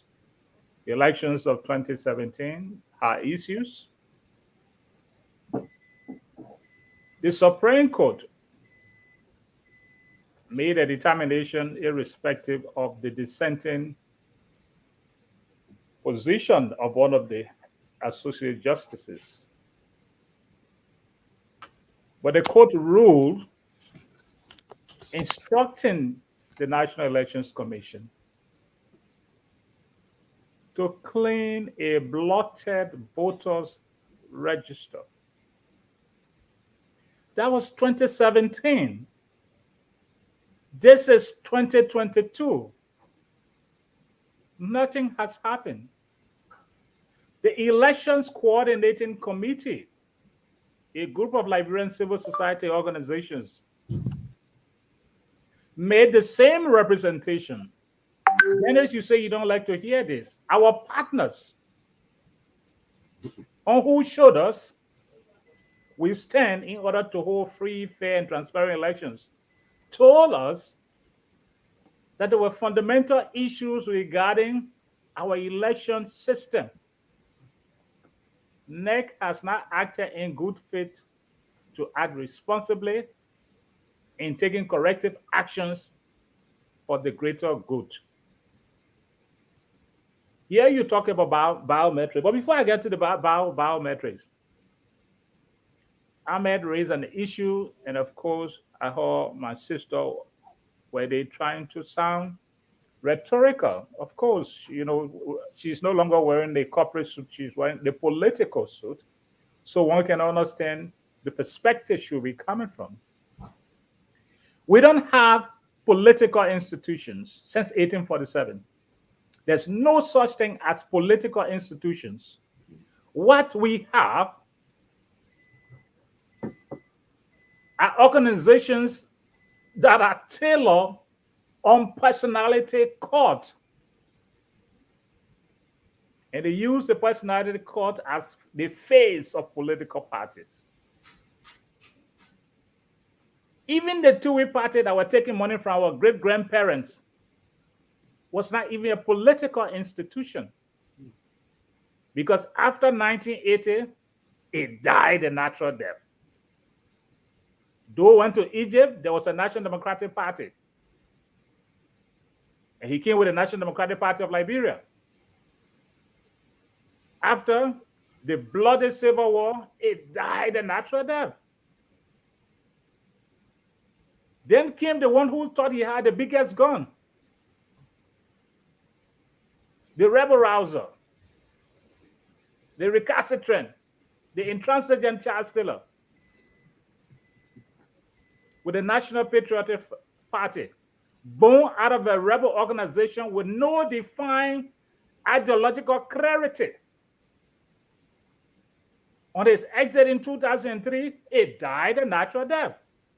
And they woke up one morning trying to change on what is now known as the Coalition for Democratic Change.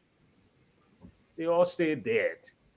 Even those who are hammering the opposition messages here and there, they are still not a reflection of political institutions.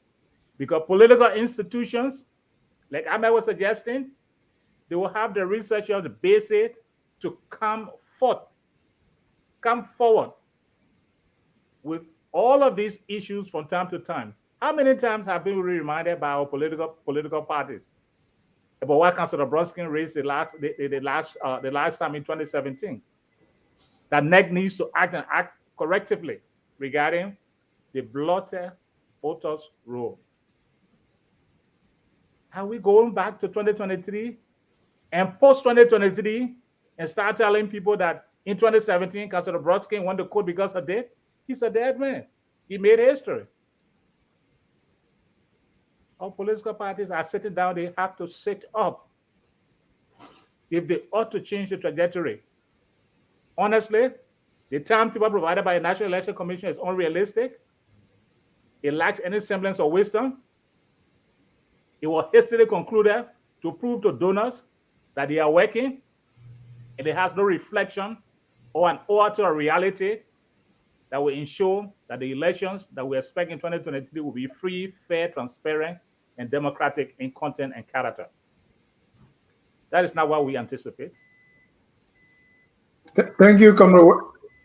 Thank you. Let me take 2 calls quickly. We do our Tabata session and see where we go from there. Our first caller. Yeah. I'm gonna hop off because by the time that is done, is almost 5 minutes to 9 now. So yeah, let me get the caller. Maybe they want to talk to you. Oh, first caller, your name and where you calling from? Hello, this is Elvis calling from Minnesota. Go ahead, Elvis. Thank you for the show, and I'll just ask my question to Ms. Powell. Can she name 2 things in her district that is troubling the everyday people there that she can fix, and how does she go about fixing it legislatively if she wants to be elected into Congress? I'll just leave it at that. Thank you. Let me get the second caller here. That's Houston Brooks. Houston, you're live. Go ahead, sir. Yes, hello everybody. This is Mr. Houston Brooks calling from Honolulu, Hawaii. I just want to make a statement. Madam Powell is a well-accomplished daughter of Liberia, and her voice must be heard. However, I'm not going to be nice to her. She said a lot of good things today, but she mentioned something that got to me, that the fact that you have a fragmented Liberty Party and the ANC coming together to select Mr. Cummings as a standard bearer can be compared to an election primary. She knows very well that cannot be compared to an election primary. And Mr. Cummings seems like he wanted this to happen because he wants to run on the polls. That's just my 2 cents. Thank you. Thank you. Last caller, Mozilla Gizzy. Mozilla, quickly, 1 minute. Let Wadei respond before she can leave. Okay, yeah, Mr. Jack, thank you very much, and good evening to all of you there. Let me I want to make this correction here because I always hear everybody saying that disability is the legitimate leader of Liberty Party. I believe we all are aware that both of them were called at the Supreme Court to ratify their constitution, and when that was done, we submitted thing to the NEC, indicating that Military is the chairman and Youngly is the standard bearer. So having said that, I have a question for Wadei. You are giving us your administrative, intellectual backgrounds in all the areas that you have served.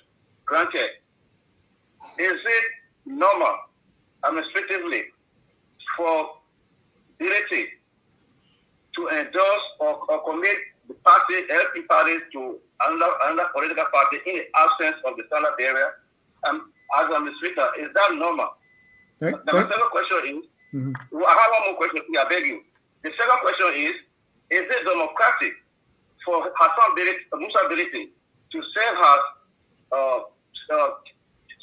chairman of LP, acting standard bearer of LP, then chairman of the new CPP? Is that democratic? Thank you. Thank you. Go ahead, Wadei. We got more callers, but go ahead since your time is up. Let me answer the question. I think that has a shorter answer first. I think the last caller has absolutely no idea of the workings of the Liberty Party or the CPP. Liberty Party does not have a standard bearer, first of all. So I think he's getting a lot of things mixed up in there. Number one. Number two, I don't know where he's coming from with his information that the Supreme Court instructed Liberty Party to do anything with its constitution. That never happened. It was propaganda that was put out. The Supreme Court, when the Supreme Court takes actions, they take it in writing, and the Supreme Court judgment is out in writing.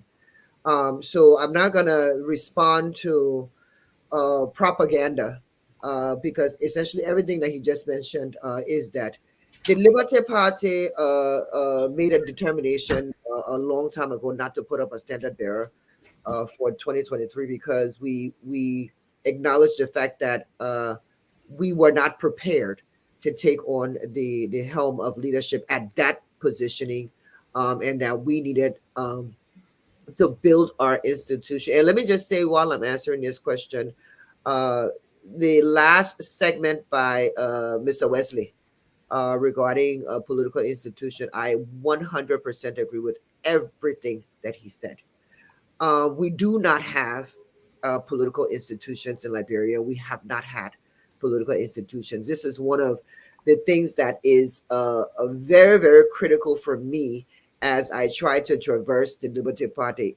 Is the Liberty Party a fine political institution as is? Absolutely not. Are we on, specifically myself, are we on a course to try to correct that and hopefully as a byproduct of that to correct the space in Liberia generally? Absolutely. Is it going to happen overnight? It is not going to happen overnight because, once again, habits have been formed, and unforming or unlearning these habits is going to take time. So that's generally the response to the caller that just got off the line. As far as the first caller regarding things that are specific to the district that needs to be handled and how I intend to handle it within the district and legislatively, right?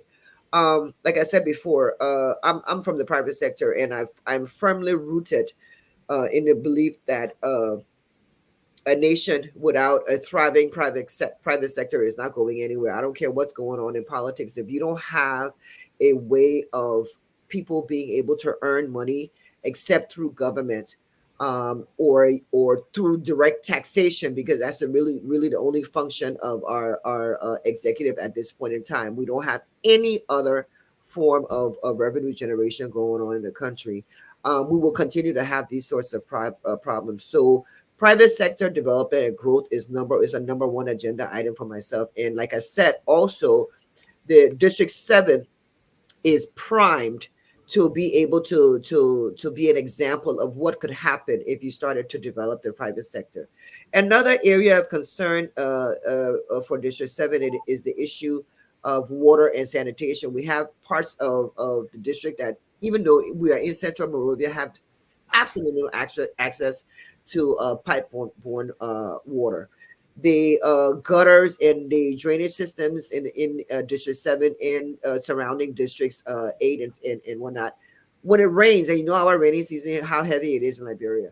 When it rains, the entire street gets flooded. You have feces that are coming from under the ground. The sewage system is a complete mess, and that water and sanitation component of it is problematic.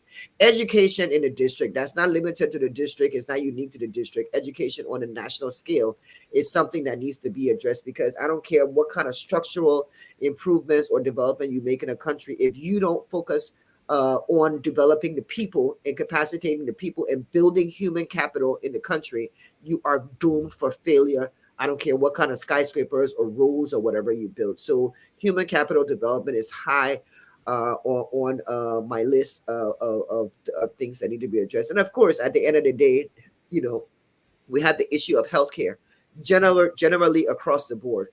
We have been reduced to the situation now where even JFK is no longer even a medical facility, in my opinion. It's basically a place where you go to get a prescription, to go pick up your drugs from somewhere else and come and get something done there. You can't go to JFK right now and get anything done without having to go outside and get medicine. So all of those are some of the things that are that are primary, on my agenda, and that I need to I intend on dealing with. One of the issues also that's very, very huge, and we know that, and I know people will say I'm pulling the female card again, but we know that historically in our country, the small business people, specifically women, who have been marketeers and traveling from doing trading from country to country, they are the ones that literally keep the engine of the economy running. There are places that are. I went to this place called a Cotton House on Broad Street, where the old Cotton Hotel used to be, and if you look at the young Liberians that are in that place, excuse me, excuse me, Listen. carrying on small entrepreneurial businesses that could be grown if they were only given some kind of leverage or some kind of incentive to grow their business. It could get a lot more Liberians involved into the entrepreneurial space. There are so many opportunities for public-private partnerships. So those are some of the areas that I'm looking forward to getting into, both at the district level and at the national legislative level. Thank you, Wadei. Let Aliyu ask you one more before you leave, if you can. Aliyu Kamara, quickly. Wadei's time is up. She's about to leave. Yeah, Dele, you do pretty good when you stay away from Liberian history. You do a pretty good job, First of all, let me compliment Wadei before I give my dissenting opinion. I think Wadei is a clear example that Liberian women should follow in this political thing that they're trying to newly endeavor in. Some Liberian women believe that because of their sex, they should be given priority, and Wadei totally is the opposite of that. She's not a feminist. She's a good woman, but she's not a feminist.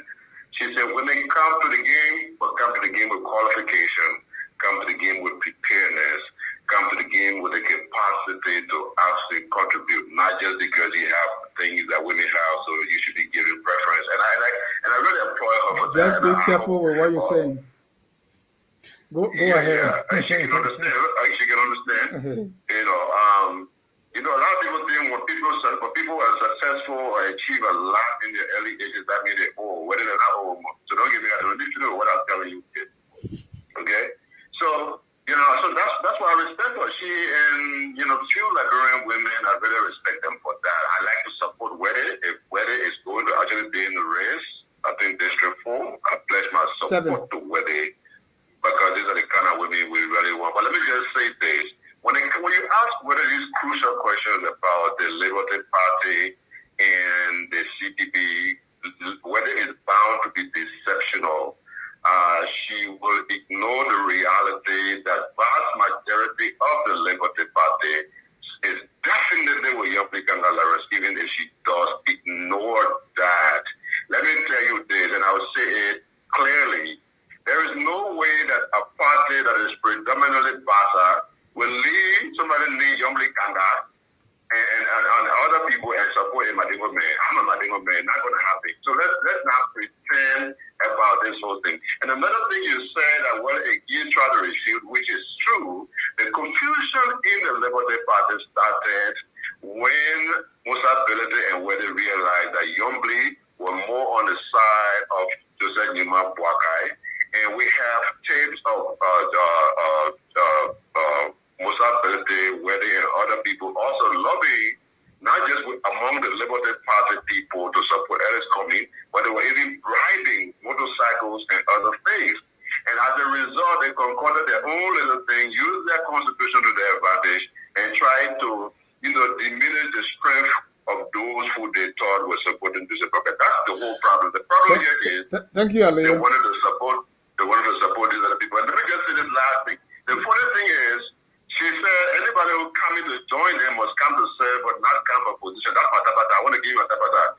Who coming to join them must come for to serve but not come for position. But meanwhile, they share all the position of one themselves. So are they serving or are they never position? Thank you so much. Thank you. And you're not Madingo, you're Pella man from Bapolo. No, man, Kamara from Bapuru, that Madingo, man. Forget it. So this is the last question, right? And I can. Yeah. And Yes. then after the last question, you give your tabata and your closing comment. So 3 in 1. Okay. So I think once again, this is the beauty of democracy, and everyone is entitled to their opinion on an issue. I completely differ with Mr. Kamara's opinion on the on the issue of who's supporting who. Listen, let's be clear here. You cannot say you want to talk about institutionalization, but yet you want to talk about who supported who based on tribal basis. This is the problem that we have. The Liberty Party is not a bastard party, and it should never be a bastard party.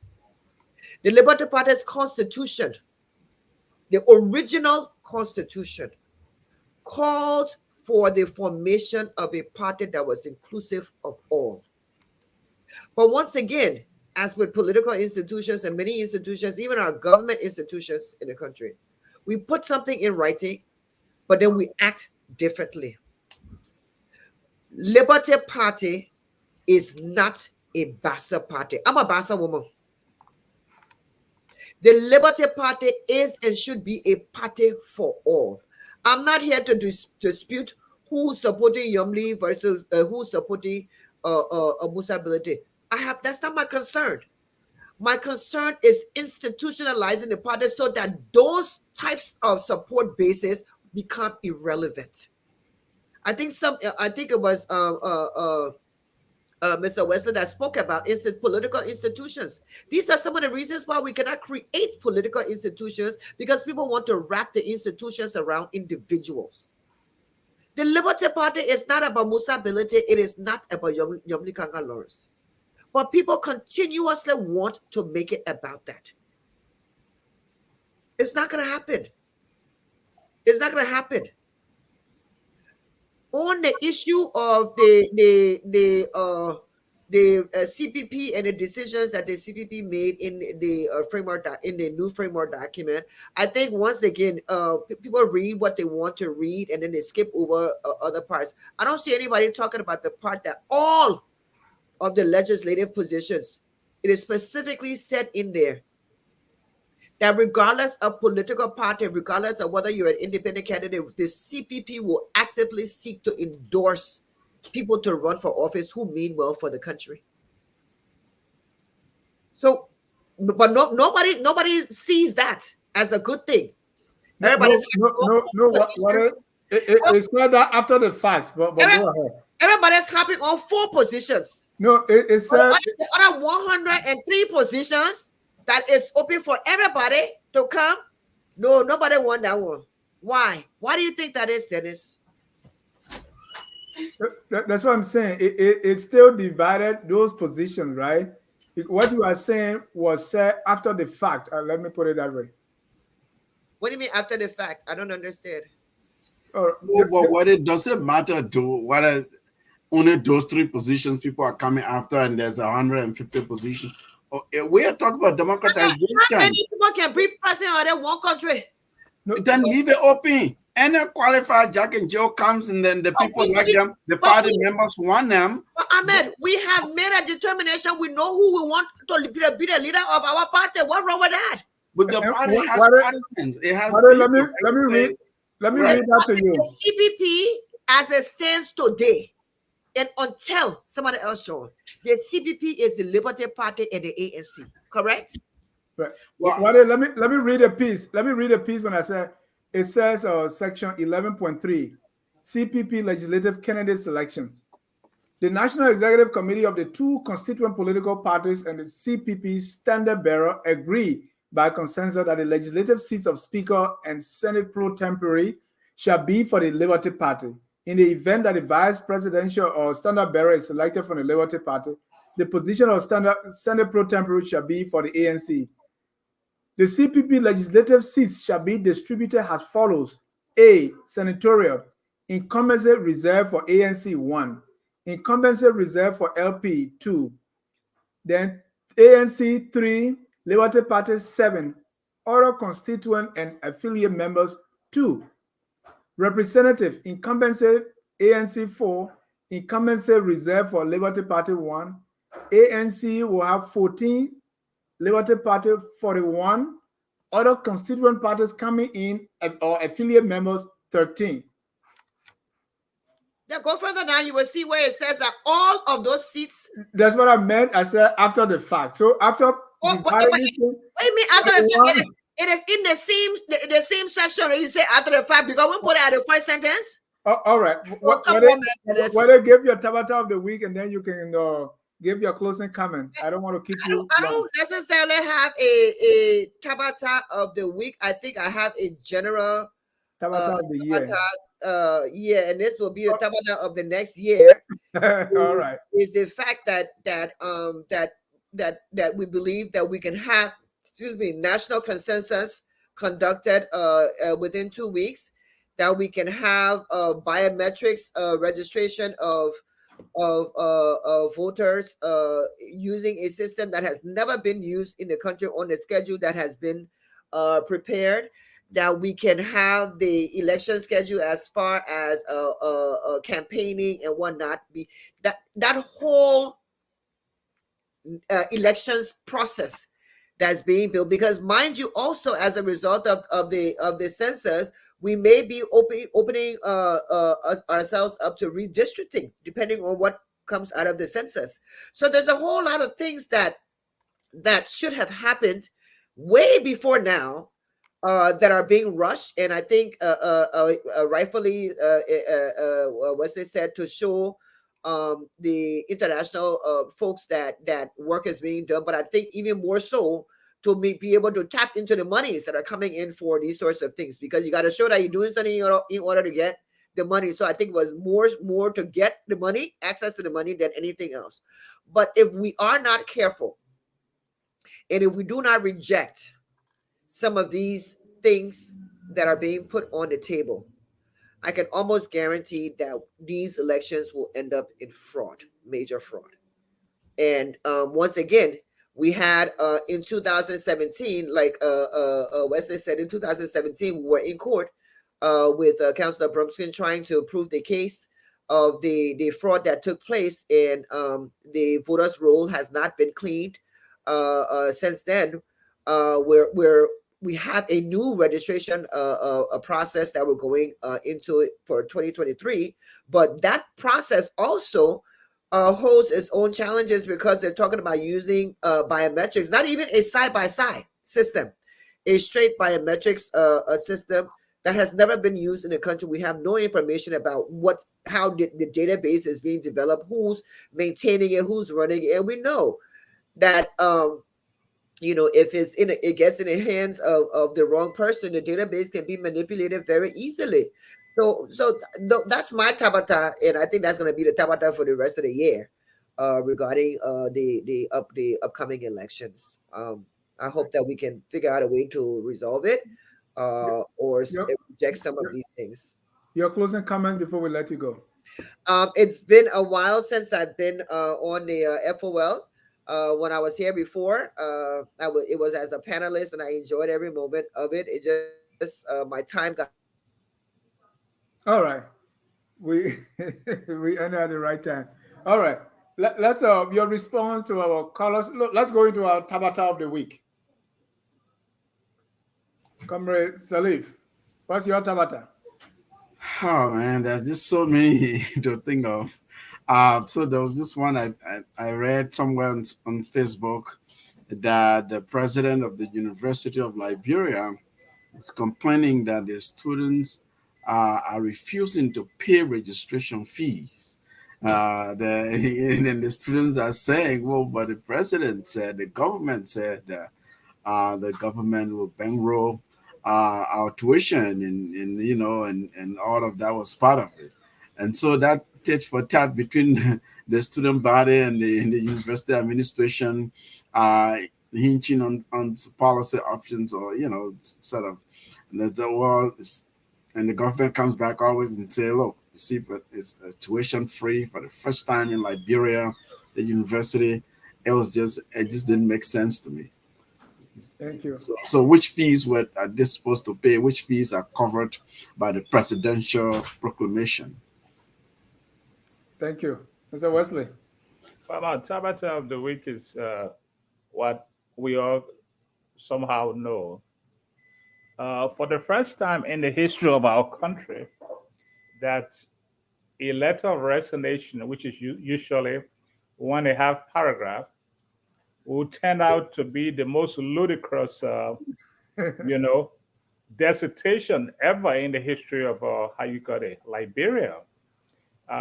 Again, you will be, as you are aware, we've made history for all the interesting reasons. The 1927, the most fraudulent elections, 1985, and then here we come with the most ludicrous letter of resignation written by, a guy who was grandstanding at the legislature during the impeachment trial of former Associate Justice Kabina Janan.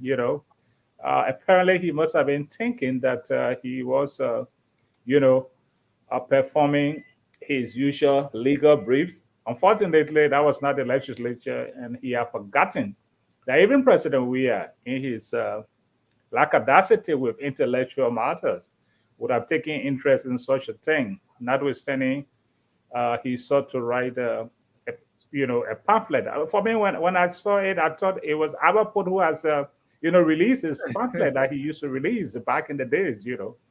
But Thank you. And when I saw that, and you took my tabata from my mouth now, so I'm going to change. But when I saw that, I saw this is the powerful guy, strong guy who was dressing in all the different suits. So for me to see him in that letter, literally crying and begging, it's like, I thought this guy was tough and blaming almost everything, including his own suit on Musa. He's a man without scruples. I'm like, what is wrong with this guy? So whether you were concluding, I want to give you that chance before I come with my tabata. I don't even know where I left off, but right, that's your closing comments. Yeah, so I'm happy to be back here with you guys. It's been over a year since I was on. You are back in a different role. I am back in a different role now, but I still remain the same person that I was. I'm consistent in who I am and what I stand for. So we'll call you back one-on-one to ask you more on your run, because we have more questions here. All right, my tabata. Okay, good night, guys. All right, thank you so much. Good night. Good night. It's good being on the same platform.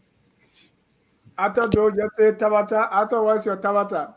Henrietta Morgan said, my tabata is they all spoiled the CPP because of greed and end up doing the same thing that they were against. Where is the integrity that they were preaching at the start? Another person here with tabata. Evan Morris said, my tabata is, come on, don't describe him like that. I say my tabata is Louis Brown throwing his support behind Cummings. We know his character and lifestyle. He's no moral high ground to castigate others. Let the man choose who we want to support.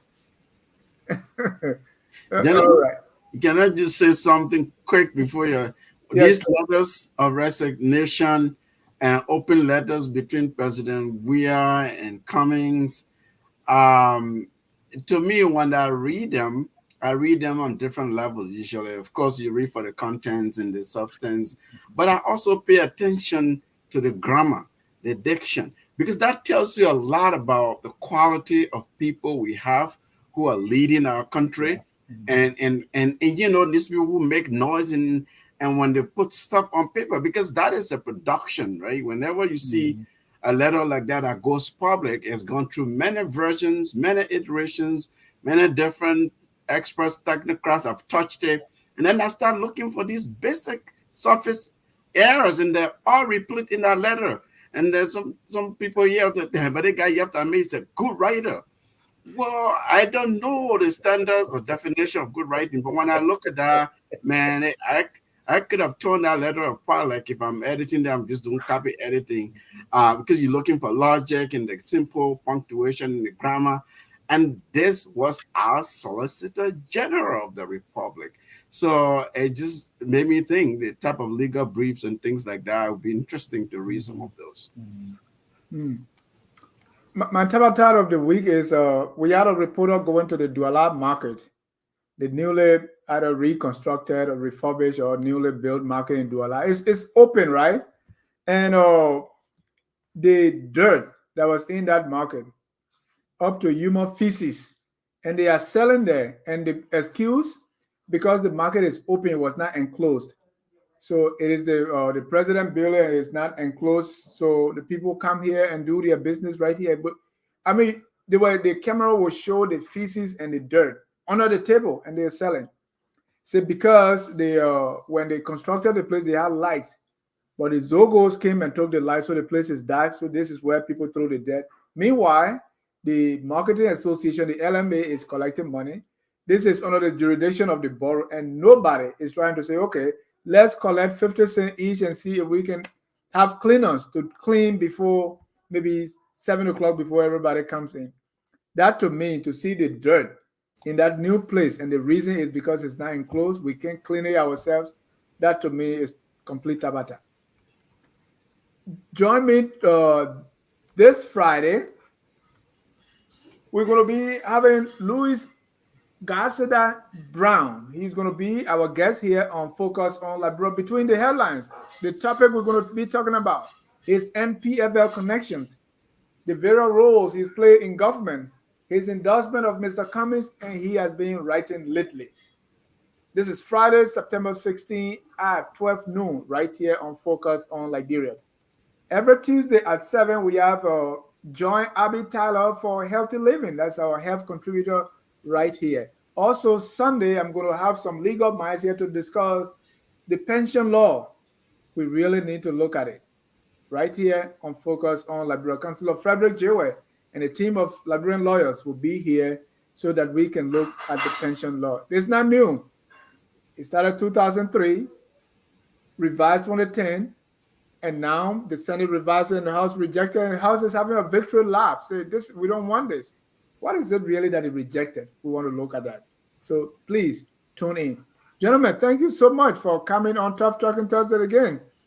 I will want your parting comments as we end the show. Let me start with Comrade Wesley. My sister Wadei is going to Capitol Hill. On Capitol Hill, we don't have men and women of scruples. It is a facility where people are compromised. We don't have patriots who seek the interests of the people.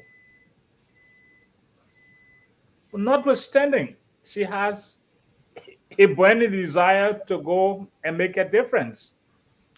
We can only hope that she will go and try her best. It don't turn out to be like the light that went there and started to become dim. Regarding our elections, we still have a long way to go. In the case of first things first, as a management expert would tell us, we need census. They moved the date to November 7. We are not sure how realistic it is, but we have a modicum of hope that we'll have census. Beyond census, next, the Ministry of Internal Affairs will start doing boundary harmonization. Boundary harmonization. Because there's a likelihood that new boundaries will emerge. And new constituencies could actually pop up. So we have to watch out and watch out carefully. The tit for tat that has been between NEC, the Ministry of Foreign Affairs, and the U.S. Embassy regarding samples is still a lingering issue. We hope all hands will be on deck because the Americans are demanding that the proper PPCC procedures are followed in the determination of a bidding process so that we don't get duped, because we will get duped, the election becomes faulty and the outcome becomes questionable. We just pray that all goes well for the greater good. Thank you. Before I bring in Mr. Salif, also this Friday, we're going to have the literary hour. The literary hour comes on every Friday at 6 o'clock. That is the literary hour. You don't want to miss it, with Professor K. Moses Namwe and the scholar Jackie Sayer. Comrade Salif, your closing comments, sir. Thank you, Dennis. Thank you, Mr. Wesley, and thank you, Ms. Powell. You know, elections are serious matters. We all know it's an understatement to say that in a specific context of Liberia, they're very, very much more important, because elections can be drivers of conflict if they're not done properly. And so we're all concerned. We have genuine concerns. We want Liberia to remain on the right trajectory in terms of making gains on the peace and not relapsing.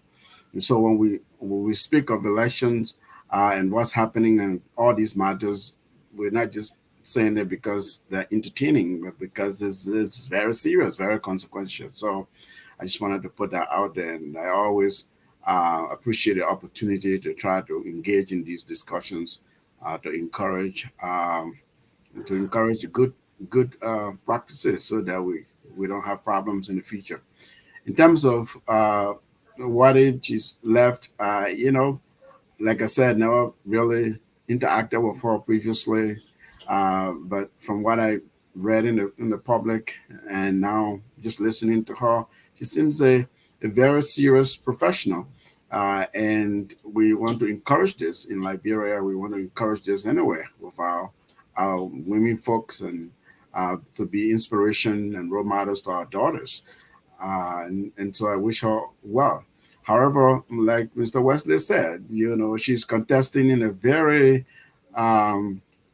difficult context in terms of a mental model, how people think about politics and how people think about public service and public office.